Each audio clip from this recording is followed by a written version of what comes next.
I should say, is she's going to turn it over. Did she Photoshop her server? Plain and simple. Anyway, that was just comes across my news feed, but that isn't where I wanted to start off. Bernie Sanders. Bernie Sanders is drawing some big crowds out there. Bernie Sanders, I know a lot of people are saying, well, this is kind of interesting. How is he doing this? And they're talking about, he's getting all this support, and this is really good for the process, and not good for Hillary, but blah, blah, blah, not good for Hillary, and all that kind of, and I got to tell you, look, this guy, as Sean Hannity puts it, he's an old curmudgeon, but that's not the bad part. There are a lot of older guys, what is Sanders, 78? He's up there. There are a lot of old, well, I don't know, I would tend to think that John McCain is an old curmudgeon.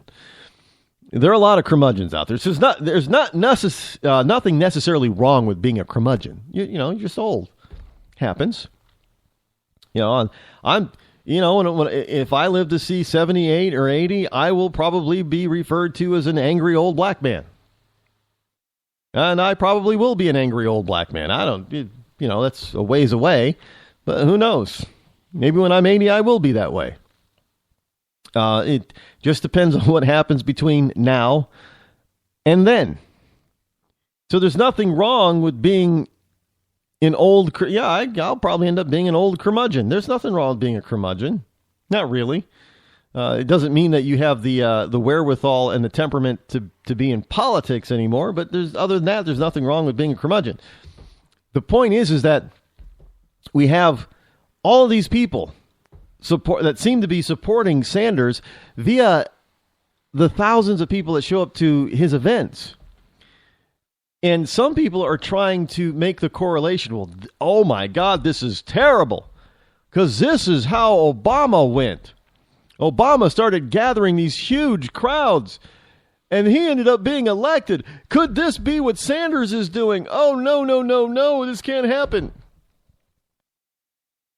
I don't think that's a possible. Is it plausible? Yes. Is it possible?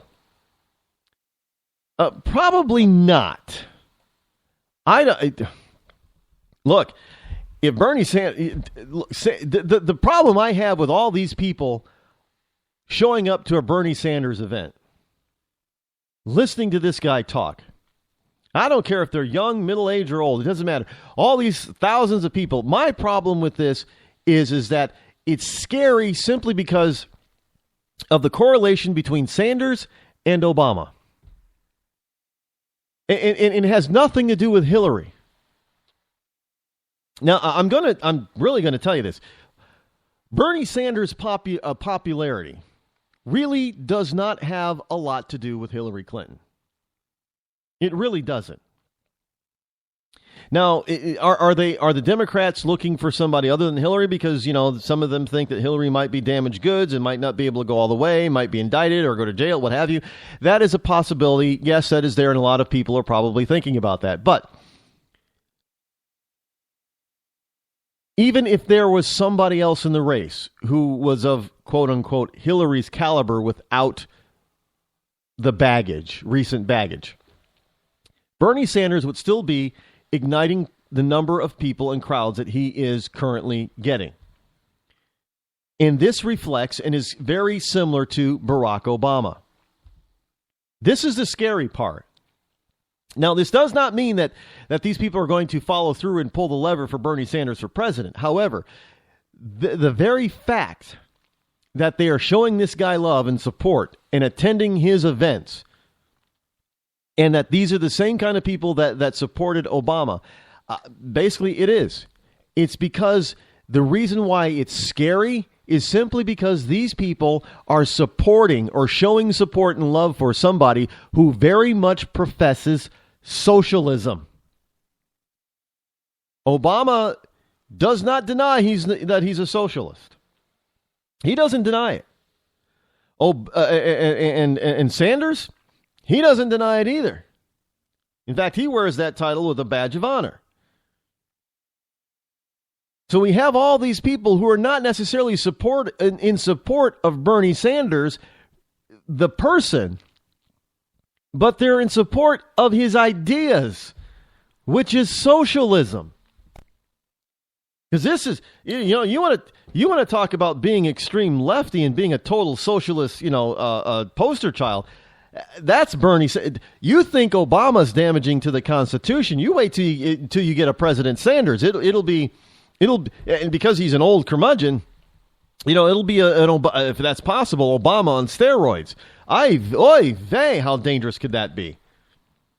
But the problem is that you have all these people out there who are supporting that message. That's the scary part. It's not that they're supporting Bernie. It's not that now that looking back, because they're supporting Bernie, it's not because they're supporting Bernie or they were supporting Obama. It's because they were over Hillary, by the way, who this time around, because last time she didn't move farther to the left. This time around, she's like, well, I'm going to, head Bernie off at the pass, and I'm going to move farther to the left. So this whole notion of a socialist message, that's what all of these people are latching onto. Social class warfare. The rich versus the poor. The middle class is left to fend for themselves in the middle. And that's why they're disappearing. Most of the middle class is not getting up into the rich category because of all the regulations and taxes and policy that prevents them from doing that. They're moving down the economic ladder into the poor sector. So now there's this huge class warfare, which is nothing more than a socialistic and a communistic tactic. And these people have fallen for it. They love the socialist message because they believe that, it's the rich fault that everybody is poor. When if you ask them the basic question, when have you ever gotten more money in your pocket when somebody has taken a rich person down? When somebody has taxed the rich more? When somebody has made the rich be less rich, when has that put more money in your pocket? Has it ever? And nobody can say, well, yeah, I got more money because the rich have got less. Nobody could ever honestly say that. Well, I suppose those people on welfare who are receiving their welfare checks. So, yeah, I get my welfare check every month. I get my food stamps. So if that means that they got to tax a rich person so I can get more in food stamps and more welfare benefits, oh yeah, I'm for that. Uh-huh. But other than that, nobody ever gets that. Even the poor and on welfare, it isn't because they tax the rich more that they get more money in their pocket. Nobody can ever say, honestly, that they have improved their economic life because the rich got hammered on taxes. So if that's the case, then why fall for this? Well, because it sounds good to everybody on that side of the aisle. They like to hear, yeah, take them down a notch, Bernie. You go get those bankers. You go get those rich people. You go get those colleges. You go get everybody who's got money. Get them all. Take their money. Well, what if it doesn't help you at all? I don't care as long as they get what's coming to them because they just bad. They bad. And they all need to go to jail anyway. So if we can't take them to jail, we just take their money. Well, it's not going to help you at all. I don't care. Because that's the whole message. There isn't, look, we're going to, Bernie's out there, and now Hillary's out there doing the same thing, doing a Bernie, talking about, well, we're going to make college affordable. Now, at first, Bernie was out there, we should make public colleges free for everybody. Now Bernie's out there saying, well, I will work hard to make every single college free. Now, I don't know about you, but I don't want my government paying the tuition costs for Harvard or Yale or Brown or Princeton or Dartmouth or any of those other private institutes of higher learning that have godly high tuition and room and board cost. Now, also understand that they're also talking about tuition. They're not talking about room and board. And for some places, room and board is almost as much as a tuition is. Now, where was I seeing this? There's a college that had their room and board cost was nearly $18,000 a year. Now, $18,000 just for living on campus and eating their food.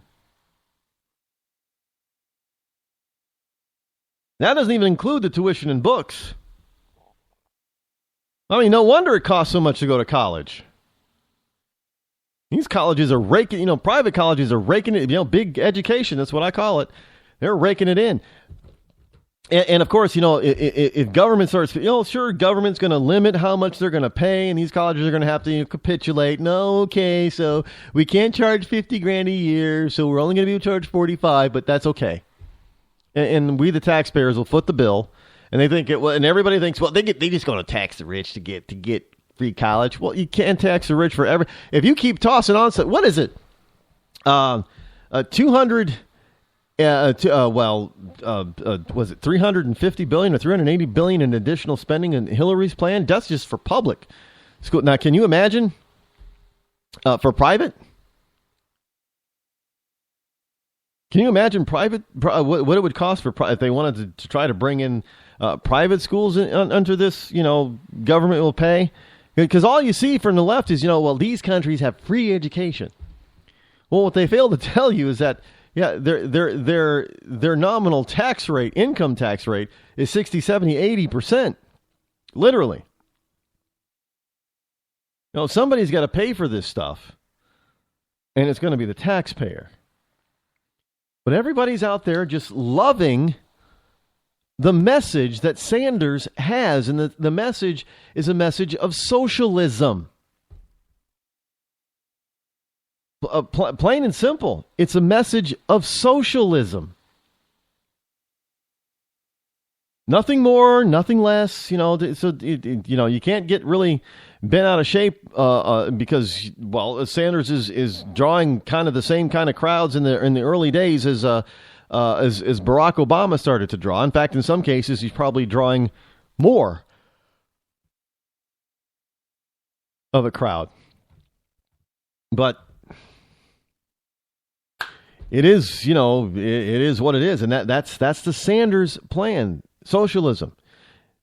And you have to understand that that's the dangerous part. These people are out there supporting socialism. Yeah, we want government to take care of us. Yeah, we want bigger government. We've already got big government. We got huge government. But they're out there saying we want bigger government.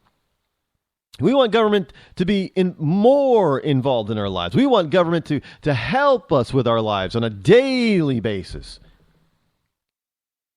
We want government to tell us what to do. Because, we're too stupid, too inane, too inept to do for ourselves. That's the message of socialism. And I know there are a bunch of people out there that are trying to say, Debbie Wasserman Schultz, as well as, the millennials, they can't seem to determine what the difference is between modern Democrats and socialism. And everybody's, talking about, well, why can't they talk about the difference? Why can't they name the difference? The problem is that there is no difference. The modern Democratic Party is for the most part, nothing more than the Socialist Party. They're socialists. That's why they can't tell the difference between a Democrat and a socialist, because the Democrats are socialists. Look at Bernie Sanders. I know he's supposed to be independent, but he's caucusing with the Democrats. He's trying to get the Democratic nomination. He's a Democrat. Plain and simple. So there is no difference between Democrats and socialists because they're one and the same. And this is what people are going out there. Now, if Hillary decides to be more of a socialist and come out being an unadulterated socialist, then I guarantee you her numbers are going to start going up too, and so is her support. When our water heater broke down last month, it was a nightmare.